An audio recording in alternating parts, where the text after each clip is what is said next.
Hi students, welcome to Rupa AS Academy. Students, మనకి 2 days back ఒక notification విడుదలైంది APPS నుంచి. అది BTech civil, BE civil or BTech civil. అదే survey and land records department assistant directors. The good post, చాలా మంచి post, డబ్బులు వచ్చే పోస్ట్ కూడా. సో దీనికి బేసిక్ పే 37,100 రూపీస్. అంటే ఇది ఏడబ్ల్యూజీ బేసిక్ అనమాట. ఇది బేసిక్ కూడా ఏడబ్ల్యూజీ బేసిక్ ఉంది. తర్వాత 91,450 ఇది కూడా మారుతూ ఉంటుంది. ఇవన్నీ కూడా బేసిక్స్ పే కమిషన్ మనకి పెరిగే కొలది కూడా కొత్త పే కమిషన్ వస్తే మళ్ళీ బేసిక్ పే మారిపోతుంది. యాజ్ అండ్ ఇవి ఇచ్చారనమాట. అలాగే మీడియం, ఇంగ్లీష్ మీడియం ఈ మధ్య వస్తున్న ఆ 1180 పోస్టులకి ఒక 6-7 నోటిఫికేషన్ రిలీజ్ అయ్యాయి. ఎంతమంది కూడా వీడియో చేస్తాను నేను, ఐష్ డిపార్ట్మెంటు. సో అది కూడా English medium only. Paper 1 general studies English medium only. ఇలాగే టెక్నికల్ ఇంగ్లీష్లోనే ఉంటుంది. సో తెలుగు ఇవ్వడం లేదు. ఇది కూడా English medium only exam. Okay, అదేవిధంగా ఇక్కడ మల్టీ జోన్ పోస్టులు ఇవి. ఎందుకంటే అసిస్టెంట్ డైరెక్టర్ కాబట్టి multi zone post 2 multi zones ఉన్నాయి. దాంట్లో మల్టీ జోన్ 1కి 2 వేకెన్సీస్ ఉన్నాయి, మల్టీ జోన్ 2కి 4 వేకెన్సీస్ ఉన్నాయి. ఇది క్యారీ ఫార్వర్డ్ పోస్ట్, మొత్తం 6 క్యారీ ఫార్వర్డ్ పోస్ట్, 6 కూడా అనమాట. కొత్తవేం ఫ్రెష్ ఏం కాదు. అలాగే మరి ఈ యొక్క మల్టీ జోన్ 1లో 2 పోస్టుల్లో ఓసీ జనరల్ 1 పోస్ట్ ఉంది. ఎవరైనా రాసుకోవచ్చు. దీనికి మెన్ రాసుకోవచ్చు, ఉమెన్ రాసుకోవచ్చు, ఎస్సీ రాసుకోవచ్చు, ఎస్టీ రాసుకోవచ్చు, బీసీ రాసుకోవచ్చు, అందరూ రాసుకోవచ్చు. 1 పోస్ట్ ఉంది మల్టీ జోన్ 1లో. ఎస్టీ ఉమెన్ 1 పోస్ట్ ఉంది మల్టీ జోన్ 1లో. సో ఇక్కడ ఎస్టీ ఉమెన్ మాత్రమే రాసుకోవాలి, దీనికి అందరూ రాసుకోవచ్చు. అలాగే ఓసీ జనరల్ 2 పోస్టులు ఉన్నాయి, దీనికి అందరూ రాసుకోవచ్చు. మల్టీ జోన్ 2 దీనికి అందరూ రాసుకోవచ్చు. బీసీబీ ఉమెన్ మాత్రమే రాసుకోవాలి, 1 పోస్ట్ ఉంది. ఎస్టీ ఉమెన్ 1 పోస్ట్ ఉంది, ఎస్టీ ఉమెన్ మాత్రమే రాసుకోవాలి. సో మొత్తం ఇక్కడ 4, అక్కడ 2, మొత్తం 6 క్యారీ ఫార్వర్డ్ పోస్ట్. ఇవి కట్ ఆఫ్ మార్క్స్, అంటే మినిమం క్వాలిఫై మార్క్స్ కూడా ఇచ్చారు వాళ్ళు.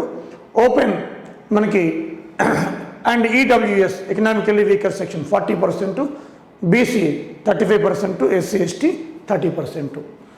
అలాగే ఏజ్ రిలాక్సేషన్ కూడా ఇచ్చారు. మనం చూసుకుంటే యాజ్ పర్ ఇంతకుముందు వీడియోస్లో చాలాసార్లు చెప్పాను. సో 10-5 ఏజ్ రిలాక్సేషన్ కూడా. సో క్యారీ ఫార్వర్డ్ పోస్టులు కాబట్టి ఎస్సీ ఎస్టీలకి అయితే 10 years ఇచ్చారు, క్యారీ ఫార్వర్డ్ పోస్టులు కాబట్టి.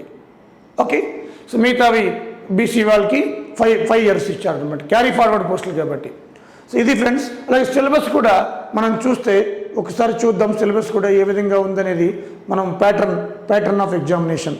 ఇప్పుడు ఈ ప్యాటర్న్ ఆఫ్ ఎగ్జామినేషన్ చూస్తే ఒకసారి చూడండి.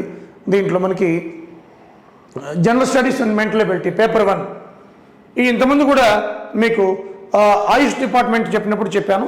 Same number of questions 150, duration 150, maximum marks 150. Each question carries 1 mark. ఇది ఎప్పటికీ మారదు, ఎన్ని నోటిఫికేషన్లు వచ్చినా కూడా సేమ్ ఉంటుందన్నమాట. అదేవిధంగా మనకి paper 2 subject civil engineering 150 questions, 150 minutes, but marks మాత్రం 300. అంటే ఈచ్ క్వశ్చన్ క్యారీస్ 2 marks. 450. అలాగే ఎవ్రీ రాంగ్ క్వశ్చన్ 1/3 పెనాల్టీ, అంటే negative mark 1/3. So 1/3 negative mark ఉంది. నెగిటివ్ మార్క్ అలాగే ఉంచాడు, తీసేయలేదు. ఇంటర్వ్యూ లేదు, pure merit. So 1/3 negative mark. So total paper 450 మార్క్స్కి. Okay, ఇప్పుడు సిలబస్ చూద్దాం. ఈ సిలబస్ చూసేటప్పుడు మనం చూస్తే సిలబస్ దీంట్లో చూడండి ఒకసారి. అన్నింటికీ ఇదే సిలబస్. ఇంతకుముందు ఆయుష్ డిపార్ట్మెంట్ చెప్పినప్పుడు చెప్పాను మీకు, same syllabus. Events of national and international importance, జాతీయ అంతర్జాతీయ సంఘటనలు, ఏదైనా బర్నింగ్ ఇష్యూస్ జరిగాయా, బ్రిక్స్ సమావేశం జరిగిందా, కామన్వెల్త్ సమావేశం జరిగిందా, యుఎన్ జనరల్ అసెంబ్లీ సమావేశం జరిగిందా, క్వాడ్ మీటింగ్ జరిగిందా, ఇవన్నీ కూడా జాతీయ అంతర్జాతీయ సమావేశాలు. అలాగే current affairs international, national, regional, అంటే ఫస్ట్ సెకండ్ చాప్టర్స్ అన్ని 2 కూడా మనకి కరెంట్ అఫైర్స్ గురించి వస్తాయన్నమాట. So general science and applications, day to day life, contemporary developments in science and technology and information technology. దీన్ని సింపుల్గా జనరల్ సైన్స్ అండ్ టెక్నాలజీ అంటాం అనమాట. సో ఈ మధ్యకాలంలో వ్యాధులు, ముఖ్యంగా కరోనా ప్రపంచాన్ని బట్టి పీడిస్తుంది కాబట్టి దానికి సంబంధించి, అదేవిధంగా world tourism, space tourism develop అవుతుంది కాబట్టి దాని గురించి అంత కరెంట్ డేటాతో ముడిపడి అడుగుతూ ఉంటాడు. అలాగే మనకి 4th one social economic and political history of modern India with Mphasis in Andhra Pradesh starts from 1707. అంటే మోడర్న్ హిస్టరీ స్టార్ట్ అయ్యేది ఔరంగజేబ్ మరణం తర్వాత 1707, ఔరంగజేబ్ చనిపోతా అక్కడి నుంచి అనమాట. అప్ టు 1947 వరకు ఆంధ్రప్రదేశ్ కూడా లింక్ చేస్తూ చదవాలన్నమాట, ఏపీ కూడా లింక్ చేస్తూ చదవాలి. ఓకే, సో అది Indian polity and governance, constitutional issues, సింపుల్గా దీన్ని పాలిటీ అంటాం, polity and e governance. So అదేవిధంగా economy development in India since independence 1947 నుంచి ఇప్పటి వరకు అంతా కూడా economic reforms, industrial fire plannings, నీతి ఆయోగ్, రూపీ డివాల్యుయేషన్ అవన్నీ కూడా చదువుకోవాలి దీంట్లో.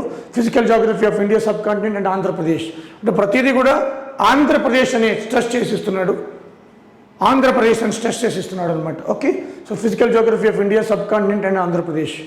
సో కొంతమంది తెలియక అవివేకంతో, విజ్ఞానం లేకుండా, సో ఆ మధ్య ఒక ఇన్స్టిట్యూట్ వాడు ఒక వీడియో చేశాడు, ఆంధ్రప్రదేశ్ తీసేశారో లేదని చెప్పి. తప్పది, 2018లో తీసేశారట. ఎక్కడ తీసేశారు? ఏదో ఒక దాంట్లో ప్రిలిమ్స్ ఇవ్వకపోవచ్చు. సో కాబట్టి ఆంధ్రప్రదేశ్ అన్ని చోట్ల ఇప్పుడు ఇంకా యాడ్ చేశాడు, ఇంతకుముందు ఇలా కూడా లేదు, అన్ని చోట్ల ఆంధ్రప్రదేశ్ యాడ్ చేశాడు. ఎకనామీలో యాడ్ చేస్తున్నాడు, అటు హిస్టరీలో యాడ్ చేశాడు, పాలిటీలో యాడ్ చేస్తున్నాడు, జోగ్రఫీలో యాడ్ చేశాడు. So physical geography of India sub continent and Andhra Pradesh. తర్వాత 8 disaster management and vulnerability profile, prevention and mitigation strategies, applications, remote sensing, GIS ఇవన్నీ కూడా ఉంటాయి అన్నమాట. తర్వాత 9 sustainable development and environmental protection. అదేవిధంగా మనం చూస్తే లాజికల్ రీజనింగ్ 10, 11 మెంటల్ ఎబిలిటీ అనమాట, 12 బైఫర్కేషన్. ఇప్పుడు దీంట్లో మీకు పోస్టులు తక్కువ ఉన్నాయి కాబట్టి ముఖ్యంగా అది జనరల్లో మనకి 1, 2 తీసుకుంటే 3 పోస్టులు ఉన్నాయి కాబట్టి అంటే జనరల్ పోస్టులు అనమాట. సో చాలా కాంపిటీషన్ ఎక్కువ ఉంటుంది దీంట్లో. ఆల్రెడీ జాబ్లో ఉన్న వాళ్ళు కూడా రాస్తారు, ఏఈలు రాస్తారు. సో చాలా మంచి పోస్ట్ కాబట్టి ఇప్పుడు దీనికి సంబంధించి మీరు ఫోకస్ ఎక్కువ పెట్టవలసింది ఆంధ్రప్రదేశ్కి సంబంధించింది. ఫస్ట్ ఆఫ్ ఆల్ ఎక్కువ మార్కులు వచ్చేవి కరెంట్ అఫైర్స్, అదేవిధంగా geography, science, polity, disaster, bifurcation. ఈ 6 సబ్జెక్టులు కూడా ఫస్ట్ ఫోకస్ పెట్టండి. ఈ 6 చాలా ఇంపార్టెంట్. ఓకే, సో ఇవి కామన్ సిలబస్. ఇది ఇంతకుముందు ఆయుష్లో కూడా చెప్పాను మీకు, ఆయుష్లో ఆ మెడికల్ ఆఫీసర్ పడినప్పుడు ఇది కూడా అంతే. ఎన్ని పోస్టులు అయితే ఇస్తున్నారో, ఎన్నైతే తీస్తారో అన్నింటికి కూడా కామన్గా ఈ సిలబస్ అనమాట. ఈ ఒక్క syllabus common syllabus for group 2, group 1 అన్నింటికి కూడా ఇది ఇస్తాడు ఇక. సో అదేవిధంగా చాలామంది అడుగుతున్నారు, సార్ ఏఈ నోటిఫికేషన్ ఎప్పుడు, ఎలక్షన్ కోడ్ అడ్డు వస్తుందా అని.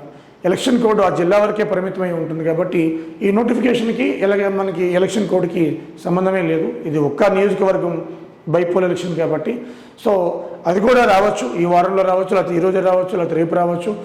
సో ఈరోజు రేపు హాలిడే కాబట్టి నెక్స్ట్ వీక్ రావచ్చు. ఓకే, సో కాబట్టి ఆ 190 పోస్టులు ఏఈ పోస్టులు ఉన్నాయి, దానికి ఇదే సిలబస్ ఉంటుంది మళ్ళీ, కాకపోతే టెక్నికల్ 150 మార్క్స్గా ఉంటుంది.